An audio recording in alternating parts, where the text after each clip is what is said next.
Santa Teresa Avila TV, Sorowajan Baru, Renungan Katolik Sabtu, 12 April 2025 diambil dari bacaan Injil Suci Yohanes bab 11 ayat 45-56, rencana keselamatan Allah melalui pengorbanan Yesus Kristus, kamu tidak tahu apa-apa, dan kamu tidak insaf, bahwa lebih berguna bagimu, jika satu orang mati untuk bangsa kita daripada seluruh bangsa kita ini binasa.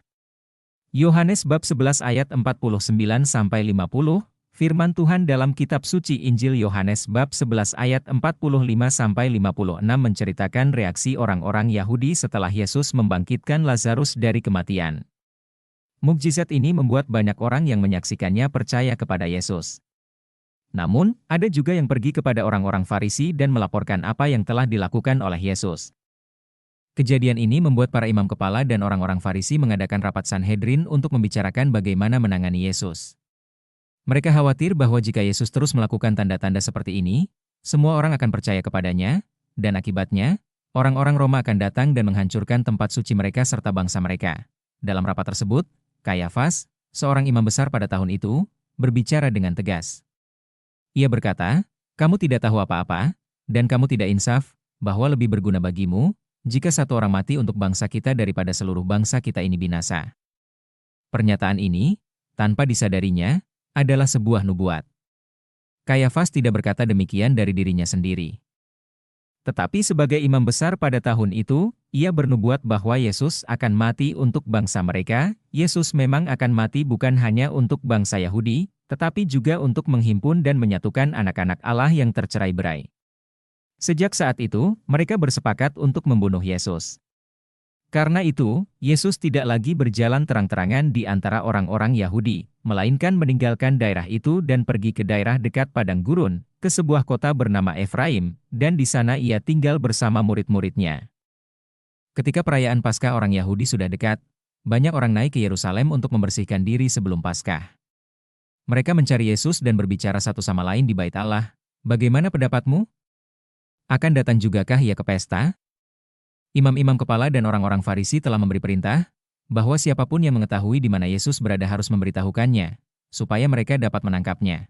Perikop ini mengajarkan kita tentang rencana keselamatan Allah melalui pengorbanan Yesus Kristus.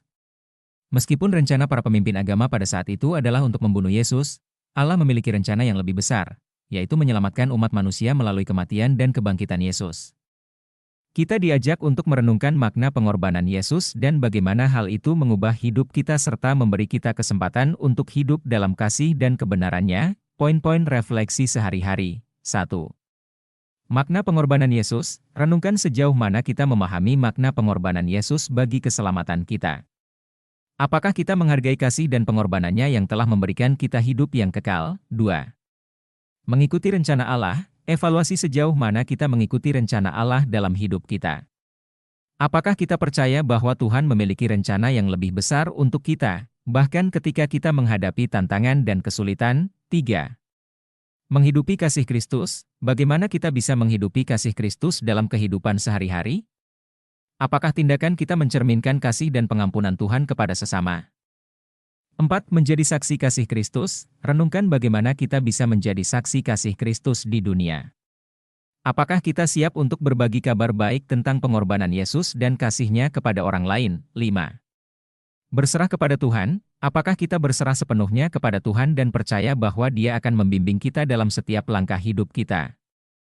Bagaimana kita bisa lebih peka terhadap bimbingan Tuhan dan mengikutinya dengan hati yang tulus? Dengan merenungkan dan mengamalkan pesan dari Injil hari ini, kita diajak untuk memperkuat komitmen kita dalam hidup dalam kasih dan kebenaran yang diajarkan oleh Yesus serta menjadi saksi kasih Tuhan di dunia. Marilah kita selalu mengandalkan kasih dan bimbingan Kristus dalam setiap langkah hidup kita, sehingga kita dapat menjadi saksi kasih Tuhan di dunia. Thank you for watching. Join dan subscribe Instagram, Facebook dan YouTube Revival One.